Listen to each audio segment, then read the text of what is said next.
आपली आमची कलेक्टर तिसमेच्या भागात. आजचा भाग अतिशय जबरदस्त असणार आहे. अर्जुन साहेब आणि आर्या मॅडम यांच्या साखरपुड्यानिमित्त आपण इथं जमला आहात. आपले सर्वांचे स्वागत. साखरपुड्याची वेळ झालेली आहे. आता मुलीला बोलवा. लगेच तेथे आर्या येते.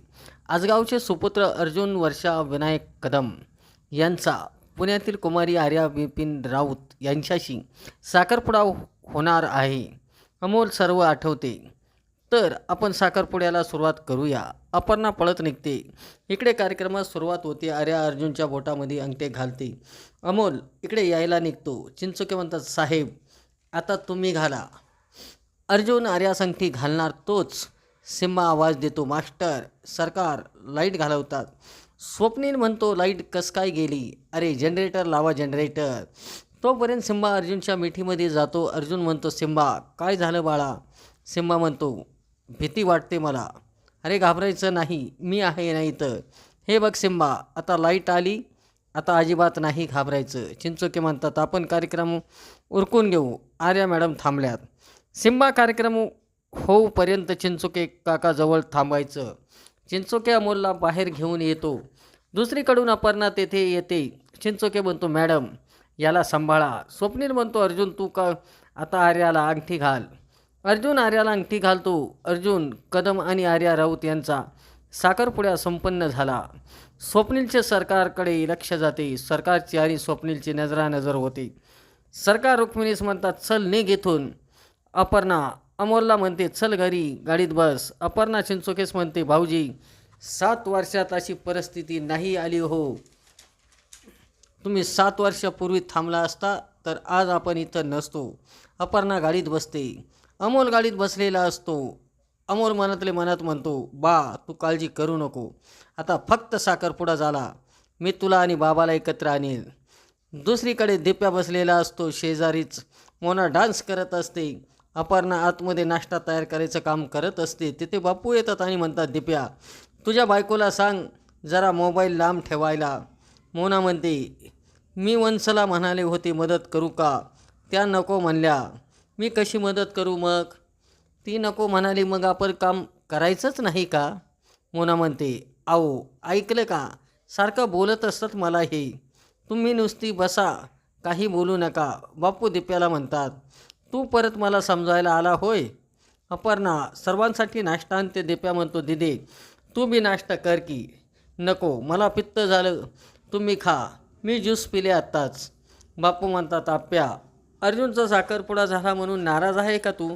नाही बापू, आता मागच सारं सोडून द्यायचं ठरवलं मी आले. बापू किती त्रास झाला आहे तिला, रात्रभर जाग्याच होत्या त्या. तिने सांगितलं नाही तरी आपण तिला विचारलं पाहिजे.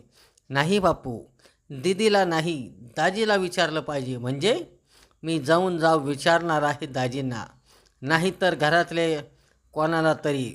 तुम्ही साखरपुडा केलाच कसा? असं कसं म्हणतो दिप्या? नाही बापू, आता लई विचार झाला, तुम्ही नका काळजी करू, मी शांतपणे बोलेल. दुसरीकडे आर्या सर्वांसाठी नाश्ता आणते. आर्या रुपालीला म्हणते, जाऊ बाई मला टेन्शनच आलं. अगं आर्या, टेस्ट करूनच पोट भरलं, आता झालं की चांगलं, नको टेन्शन घेऊ. भाऊजीला आणि अर्जुनला आवडेल ना?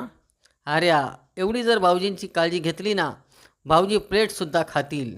विनय काका अर्जुन आणि स्वप्नील नाश्ता करण्यासाठी येतात. विनय काका म्हणतात, आज मस्त वास सुटला की.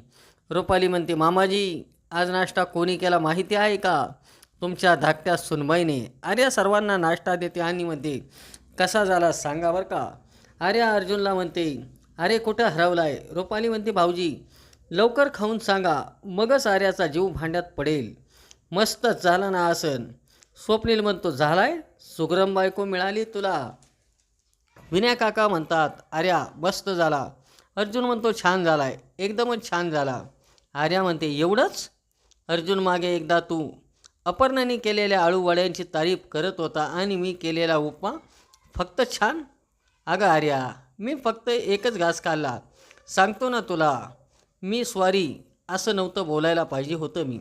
रुपाली म्हणते, भाऊजी तुम्ही करा नाश्ता, मी चहा ठेवते. कदम म्हणतात, अर्जा तुला खरंच आवडलं ना?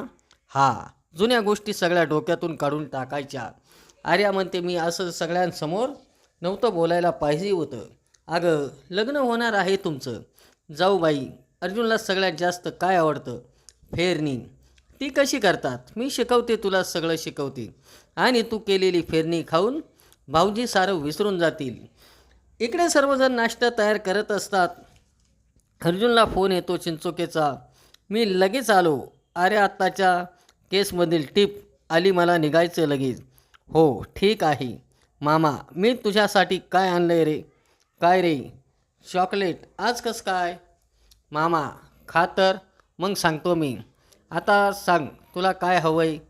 तू बेस्ट मामा आहे म्हणून. अरे तो तर मी आहेच रे. मामा मला सांग, मा आणि बाबा का एकत्र नाही आहे? कसं सांगू तुला? मी नाही बेस्ट मामा. मग दे माझं चॉकलेट परत. अरे मी खाल्लं की अमोल. आता कळलं की तुझं जुगाड. सांगणारे मामा प्लीज. माझ्या साऱ्या मित्रांचे बाबा एकत्र राहतात, किती मजा करतात, एकत्र जेवायला जातात. माझे मा आणि बाबा का लांब राहतात? असं काय झालं त्यांच्यामध्ये? दिप्या मामा म्हणतो तुझ्या माचं आणि बाबांचं भांडण झालं, त्यामुळं ते एकत्र राहत नाही. मामा बाबांशी भांडण झालं ना, मग मला माझे आजोबा काका काकी का भेटायला येत नाही? अरे बाळा, फक्त बाबांशी नाही झालं भांडण, सगळ्यांशी झालं भांडण. असं कसं मामा? आता काय करायचं मामा? हे बघ अमोल, तू अजिबात काळजी करू नको, लवकरात लवकर भांडण मिटल. दिप्या म्हणतो काही पण करून आज स्वप्नील सरांसंग बोललंच पाहिजे. अमोल एकटाच बसून चित्र काढत असतो. ते अपर्णा येते आणि म्हणते काय रे, काय चाललंय? काही नाही मा. मग तू काय लिहित होता? मी अभ्यास करत होतो. ते बी न सांगता? तुझा मुलगा आहे ना मा. अमोल तू काल तेथून निघाला होता तेव्हा साखरपुडा झाला होता का? हो, मी त्यांच्या बाबासंग बोललो, ते खूप भारी आहेत. काय बोललास तू? अगं मा, गप्पा मारल्या. तू ओळखतेस का त्यांना? नाही. तू भेटशील का कधी? हां हो, मला ज्या वेळेस वेळ भेटेल त्यावेळेस भेटेल. अमोल आता समर कॅम्प संपला, शाळा सुरू होतील. अभ्यास करायचा बरं का? हो मा, ते तर करतो मी. आणि आता मास्तरांची एंगेजमेंट झाली ना, त्यांना खूप कामं असतील, त्यांना सारखं सारखं भेटायचं नाही. तुझे मित्र आणि मैत्रिणी आहेत ना, त्यांना इथं बोलव आणि त्यांच्याशी खेळ. ओके मा. Goodbye. चल मी निघू का? मला उशीर होतोय ऑफिसला जायला. ओके मा. आधी मला शोधून काढलं पाहिजे मा आणि बाबांमध्ये काय झालंय ते.